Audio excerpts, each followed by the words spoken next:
Hello दोस्तों, स्वागत है एक और नए वीडियो में जिसमें हम देखेंगे कि अगर आप केवल 12वीं पास है तो 2025 में बिहार सरकार के द्वारा एक बड़ी शानदार वैकेंसी निकाली गई है बिहार पुलिस कांस्टेबल के लिए। और इसका ऑनलाइन आवेदन की प्रक्रिया भी शुरू कर दिया गया है और इसकी अंतिम तिथि जो रखी गई है वह 18 अप्रैल 2025 तक की रखी गई है। बिहार पुलिस कांस्टेबल 2025 ऑनलाइन आवेदन कैसे करें देखेंगे हम आज इन्हीं का प्रोसेस, तो वीडियो के एंड तक बने रहें। और अगर आप अभी तक हमारे इस चैनल को सब्सक्राइब नहीं किए हैं तो प्लीज़ हमारे चैनल को जरूर सब्सक्राइब कर लें। तो चलिए शुरू करते हैं। सबसे पहले हम गूगल क्रोम पे csbc.bihar.gov.in टैप करके सर्च कर लेंगे तो यहाँ central selection board of constable Bihar सरकार का जो ऑफिशियल वेबसाइट है इसके होम पेज पे आ जाएंगे। अब इस वेबसाइट का डायरेक्ट लिंक और इस वैकेंसी से जुड़ी सारी जानकारी हमने अपने इस वीडियो के डिस्क्रिप्शन बॉक्स में भी दे दिए हैं, तो आप वहाँ जाकर जानकारी देख सकते हैं और डायरेक्ट लिंक पर क्लिक करके भी इस वेबसाइट पर विजिट कर सकते हैं। इस वेबसाइट के होम पेज पे आते हैं तो यहाँ बिहार पुलिस वाले कॉलम में ही यहाँ पहले नंबर पर ही देखिए कि डेट 11/3/2025 को ही जारी किया था यह नोटिस। यहाँ पे दिया गया है apply online for the post of constables for Bihar police and Bihar special armed police.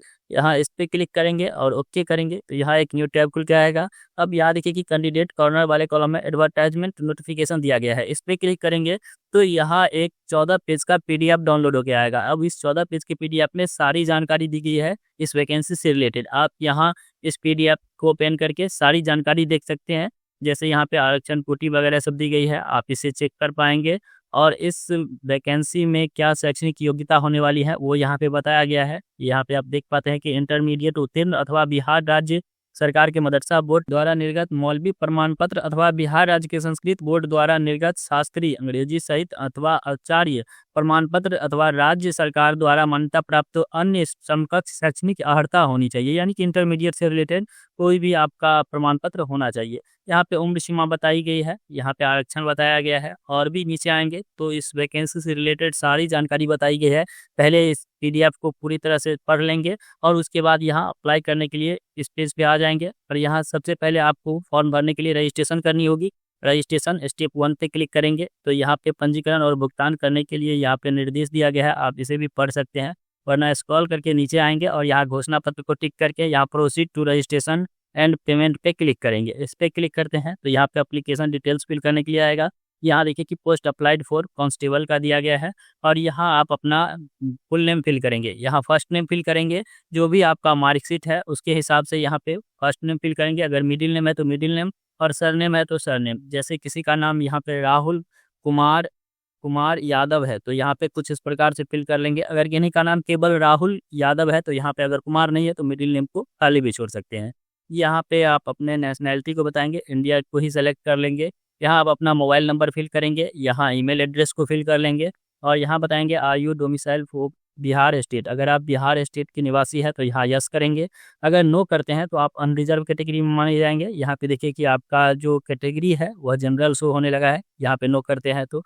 अगर यहाँ पे यस करते हैं तो यहाँ आप जेंडर सेलेक्ट करेंगे और यहाँ पे आप अपना रिजर्वेशन कैटेगरी सेलेक्ट करेंगे, यानी कि अगर आप ईडब्ल्यूएस में आते हैं इकोनॉमिकली वीकर सेक्शन में तो इसको सेलेक्ट कर सकते हैं, या फिर कोई अदर रिजर्वेशन कैटेगरी में आते हैं तो उसको यहाँ से सेलेक्ट कर सकते हैं।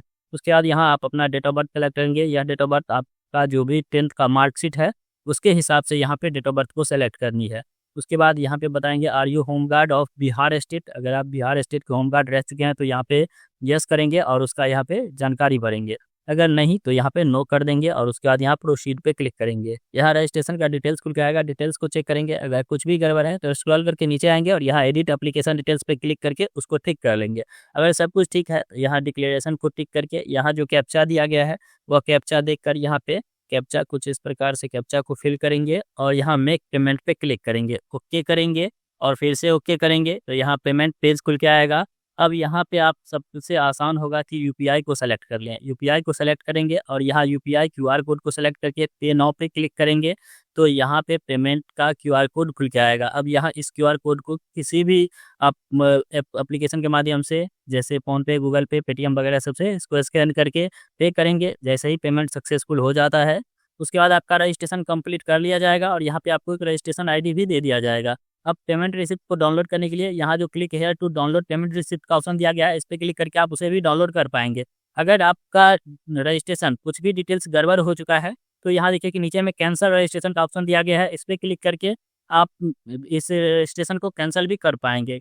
कैंसिल उसी स्थिति में करेंगे जब आपका डिटेल्स गड़बड़ फिल हो गया है और आप उसी मोबाइल नंबर या ईमेल आईडी से आप फिर से नया आवेदन करना चाहते हैं, नया रजिस्ट्रेशन करना चाहते हैं तभी। क्योंकि आप अगर यहाँ पे अगर कैंसिल कर देते हैं तो आपका जो भी पेमेंट कटा है वह रिफंड नहीं होगा।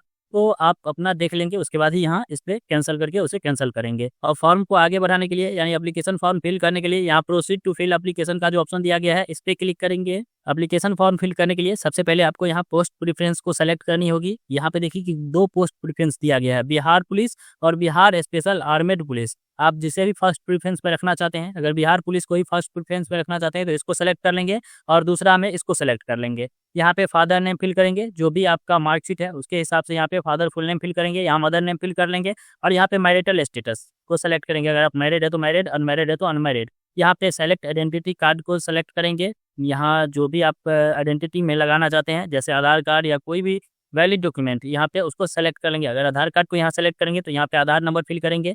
यहाँ आइडेंटिफिकेशन मार्क यानी शारीरिक चिन्ह को बताएंगे, जैसे मोल ऑन फेस या जो भी है आपका शारीरिक चिन्ह उसको यहाँ पे बता देंगे। यहाँ पे पूछा जा रहा है are you a ward of freedom fighters. अगर आप फ्रीडम फाइटर्स के नाती पोता है तो यहाँ पे उसको बताएंगे, यस करेंगे, वरना यहाँ पे नो कर सकते हैं।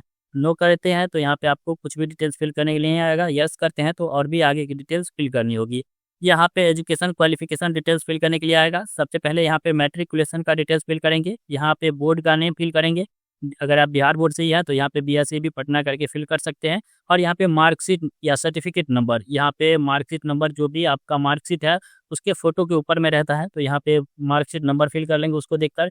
और यहाँ पे सर्टिफिकेट इशू डेट या मार्कशीट के सबसे नीचे में या सर्टिफिकेट के सबसे नीचे में होता है तो यहाँ पे इशू डेट को देखकर इशू डेट को सेलेक्ट कर लेंगे। उसी प्रकार से यहाँ पे इंटरमीडिएट यानी 12th का डिटेल्स फिल करेंगे, यहाँ पे बोर्ड का नेम और यहाँ पे मार्कशीट नंबर या सर्टिफिकेट नंबर को फिल कर लेंगे और यहाँ पे इशू डेट को सेलेक्ट कर लेंगे। उसके बाद यहाँ अगर आप ग्रेजुएशन पास किए हैं तो यहाँ पे ग्रेजुएशन का डिटेल्स और पोस्ट ग्रेजुएशन किया है तो यहाँ पे पोस्ट ग्रेजुएशन का डिटेल्स। अगर नहीं है आपके पास ग्रेजुएशन तो आप इसे खाली भी छोड़ सकते हैं या ऑप्शनल है, क्योंकि इसका जो एसेंशियल क्वालिफिकेशन है वह 12th ही है तो यहाँ पे इंटरमीडिएट का डिटेल्स फिल करके आप आगे बढ़ सकते हैं। उसके बाद यहाँ एड्रेस डिटेल्स फिल करने के लिए आएगा। यहाँ सबसे पहले परमानेंट एड्रेस को फिल करेंगे, यहाँ हाउस फ्लाइट या प्लॉट नंबर को फिल करेंगे। अगर आप अर्बन क्षेत्र से हैं तो यहाँ पे हाउस या फ्लाइट या प्लॉट नंबर को फिल कर सकते हैं, बट अगर आप रूरल क्षेत्र से हैं तो यहाँ पे आप अपना जो भी SO करके है उसको यहाँ पे सन ऑफ यानी पिता का नेम फिल कर सकते हैं। यहाँ पे स्ट्रीट या मोहल्ला का नेम फिल करेंगे, जो भी आपका अगर आप अर्बन क्षेत्र से हैं तो यहाँ पे स्ट्रीट होता है तो उसका यहाँ पे नेम फिल कर लेंगे। अगर आप रूरल क्षेत्र से हैं, ग्रामीण क्षेत्र से हैं तो यहाँ पे मोहल्ला का नेम फिल करेंगे। लैंडमार्क में आपका जो भी हाईएस्ट लोकेशन है, हाईली लोकेशन है, जैसे स्कूल, मंदिर, मस्जिद वगैरह सब है आपके घर के पास तो यहाँ पे उसको बताएंगे। यहाँ विलेज का नेम और यहाँ पे पोस्ट ऑफिस और यहाँ स्टेट को सेलेक्ट कर लेंगे। स्टेट को सेलेक्ट करते हैं तो यहाँ डिस्ट्रिक्ट खुल के आता है, यहाँ अपने डिस्ट्रिक्ट को सेलेक्ट करेंगे, यहाँ अपने एरिया का पिन कोड फिल कर लेंगे। अगर आपका परमानेंट एड्रेस और कॉरेस्पॉन्डेंस एड्रेस दोनों सेम है तो यहाँ यस करेंगे और यहाँ जो एड्रेस फिल किया है उसी के हिसाब से यहाँ पे एड्रेस फिल होकर आ जाता है। अगर आपका परमानेंट एड्रेस और कॉरेस्पॉन्डेंस एड्रेस अलग अलग है तो यहाँ पे नो करेंगे और यहाँ पे कॉरेस्पॉन्डेंस एड्रेस को मैनुअली फिल कर लेंगे।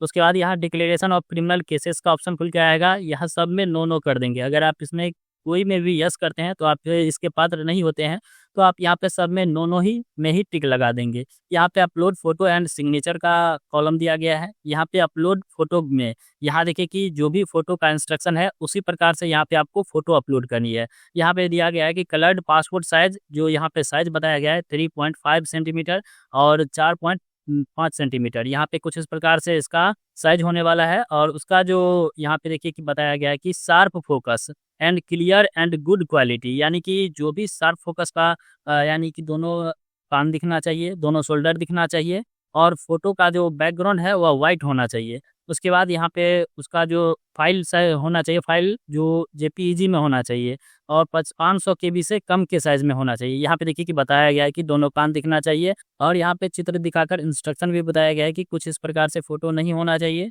फोटो जो होना चाहिए यहाँ पे देखिए कि इन चारों में जो रॉन्ग निशान लगा हुआ है इस प्रकार से नहीं होना चाहिए, यहाँ इन दोनों इस प्रकार से होना चाहिए। अब यहाँ पे सिग्नेचर अपलोड करेंगे, इंग्लिश सिग्नेचर को अपलोड करेंगे JPEG फॉर्मेट में ही। यहाँ पे चूज फाइल पे क्लिक करके अपलोड कर लेंगे और यहाँ पे हिंदी सिग्नेचर अपलोड करेंगे। उसके बाद यहाँ प्रोसीड पे क्लिक करेंगे। लास्ट में यहाँ पे प्रीव्यू खुल के आएगा। प्रीव्यू में एक-एक डिटेल्स को चेक करेंगे। अगर कुछ भी गड़बड़ है तो अब भी यहाँ नीचे में एडिट डिटेल्स पे क्लिक करके उसको ठीक कर लेंगे। अगर सब कुछ ठीक है तो यहाँ कैप्चा देखकर कैप्चा फिल करेंगे और सबमिट एप्लीकेशन पे क्लिक कर लेंगे। जैसे ही सबमिट एप्लीकेशन पे क्लिक करते हैं तो एक प्रिंट रिसिप्ट जनरेट होकर आता है। उस प्रिंट रिसिप्ट का प्रिंट निकाल कर फ्यूचर यूज के लिए रख लेंगे। तो दोस्तों इस प्रकार हम देखें कि बिहार पुलिस कांस्टेबल 2025 में ऑनलाइन एप्लीकेशन फॉर्म कैसे भरें। अगर आपको यह वीडियो अच्छा लगा तो प्लीज़ लाइक करें और इससे भी अच्छा वीडियो लेकर आते हैं हम अपने इस चैनल पर, तो प्लीज़ हमारे चैनल को जरूर सब्सक्राइब कर लें।